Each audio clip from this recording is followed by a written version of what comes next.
বাচ্চারা খেয়েছে বিরিয়ানি আর আমরা আলু ভর্তা খেয়েছি আর বেগুন ভর্তা।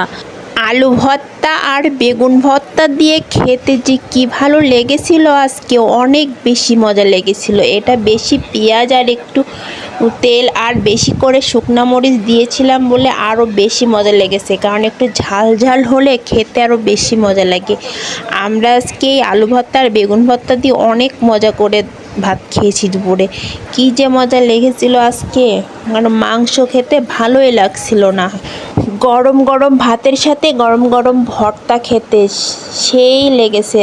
আমরা দুইজনেই আজকে এই ভর্তা দিয়েই ঈদ পার করলাম। ভাবি যে মানুষ এত বেশি খায় কি করে, আসলে খেতে পারে কি করে, আমরা তো পারি না। এতটুকু খেলেই মনে হয় পেটটা ভরে যাচ্ছে আর পেটটা ফুলে ওঠে। একদম খাইতে পারছিলাম না, কিন্তু ভর্তা থাকার কারণে যা একটু খেতে পেরেছিলাম। আল্লাহ হাফেজ।